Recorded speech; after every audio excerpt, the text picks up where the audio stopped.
Hey, third graders. We're with our book again, chapter 40. We are 3/4 of the way through. We have found out that there is, that Red is really trying to get Samara and Stefan together.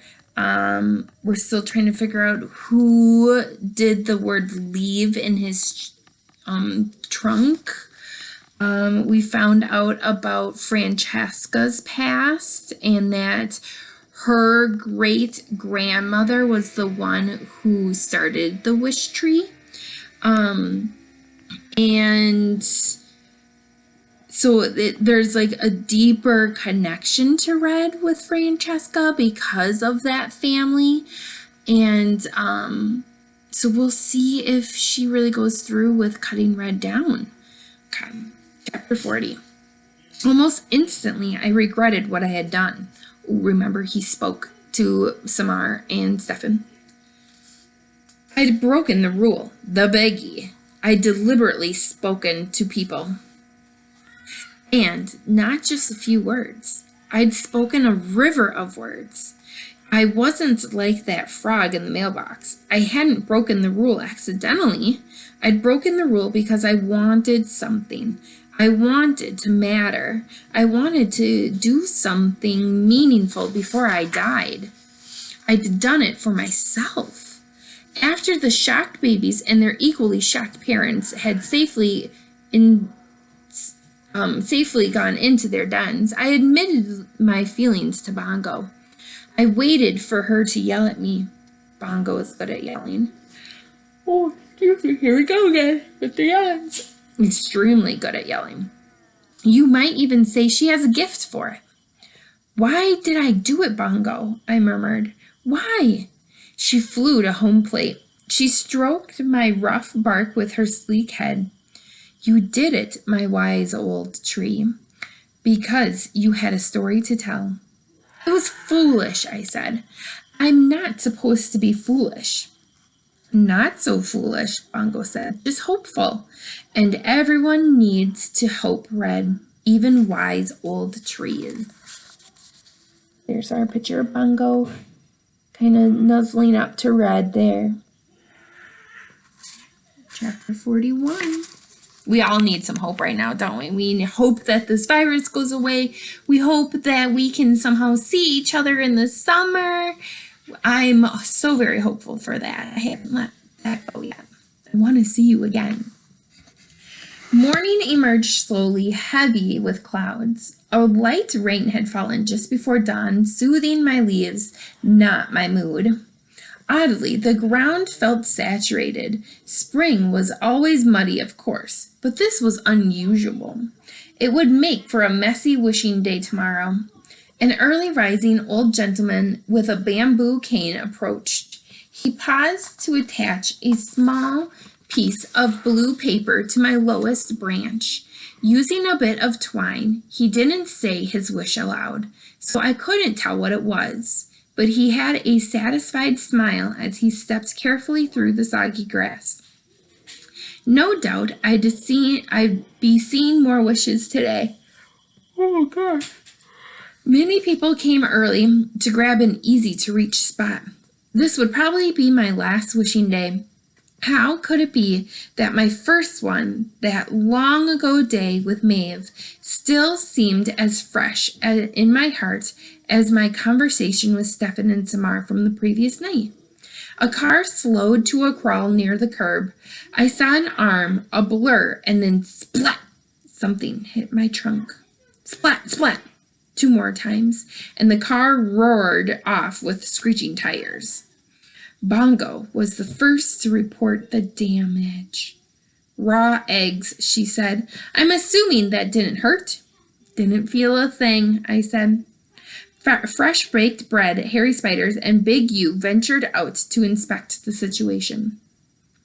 Big U slipped under the police tape and licked one of the yolks sliding down my trunk. She murmured. Raw, just the way I like them. Hey, Big, share the wealth, Harry Spider snapped as she and Fresh joined her. Agnes watched from her perch.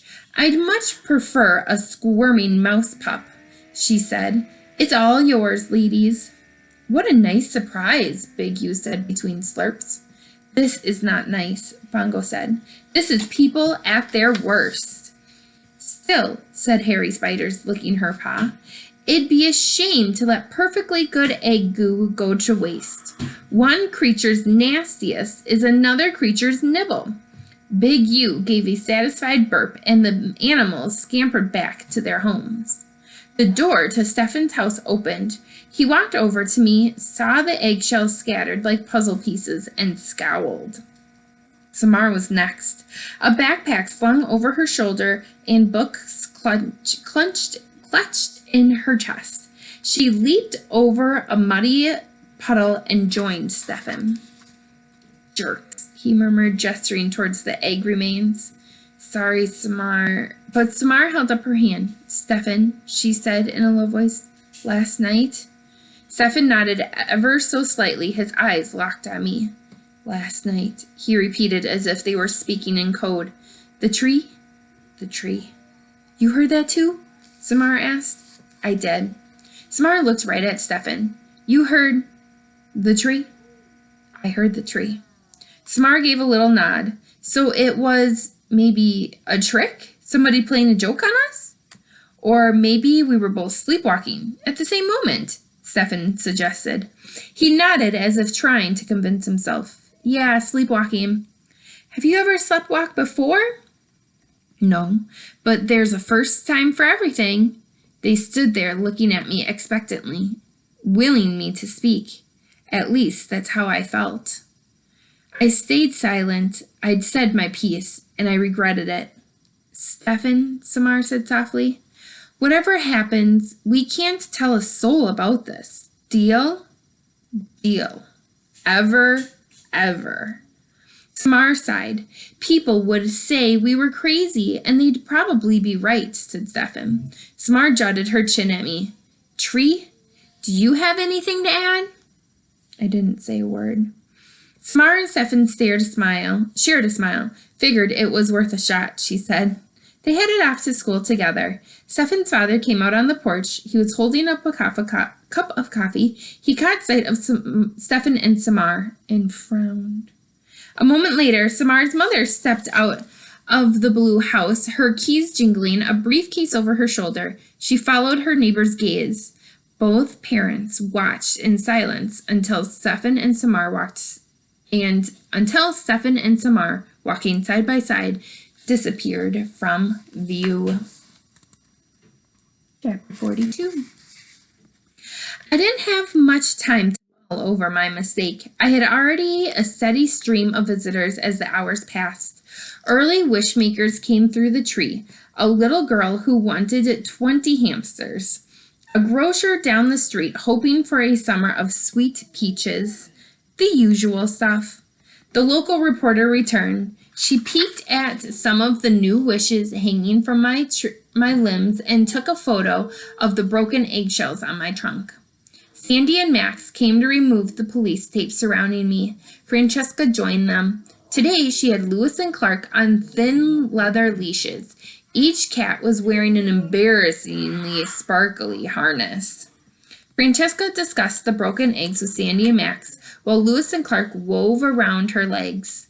I've got a tree cutter coming out later to give me an estimate, Francesca said. So you're definitely cutting down the tree, Sandy asked, in what I like to think was a disappointing voice. Yep, no question. See that muck? All that water in the yard? Francesca pointed at the soggy lawn. Plumber told me that this dang tree's plugging up some of the pipes. At least a bit of rain and the yard turns into a giant mud puddle. Still, people are going to be sorry to see it go, Max said. He reached for Clark's leash and tried to unwrap Francesca. I know, it's a good old tree, but sentiment doesn't pay the plumber. Sandy grabbed Lewis while Francesca attempted to unknot herself from the leashes. What about the animals and the birds that live in the tree? She asked. Ah, that's where I'm using the old noggin, Francesca said. Every year, the possums and owls and such vacate the premises on wishing day. Strangest thing. It's like they know what's coming. She hopped over the web of leashes. Suppose they don't like being disturbed. In any case, I'm hoping the Cutters will come late tomorrow afternoon. Most of the wishing will be done by then. Here, a picture of Lewis and Clark, the kitties. Troublemakers. What will you do with all the wishes? Sandy asked. I put them in the trash when no one's looking. That's what I do every year. Whole thing's nonsense anyway. Max and Sandy looked at me sympathetically. I know. I don't have a sentimental bone in my body. Francesca paused to address the cats, who were yanking in opposite directions. If dogs can do this, why is it so challenging for you two? She turned her attention back to the police, but it's time. More than time. Well, we're going to swing by tomorrow. Keep an eye on things. No lead on the person who carved that word, but with the eggs and the people generally riled and the cut down, Sandy shrugged, it couldn't hurt to help us keep an eye on things. Thanks, Francesca said. Not necessary, but I appreciate it. Lewis and Clark caught a glimpse of Bongo and lunged for my trunk. Whoa, you two crazy felines, Francesca cried, reining them in. They hissed at Bongo. She spread her wings menacingly. Menacingly. Oh boy.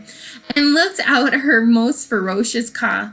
Lewis and Clark retreated for the safety of Francesca's arms. Once again, she was a tangled knot of leashes and cats. Sandy smiled. Maybe leave the cats at home tomorrow, Francesca. Have a great day, everyone.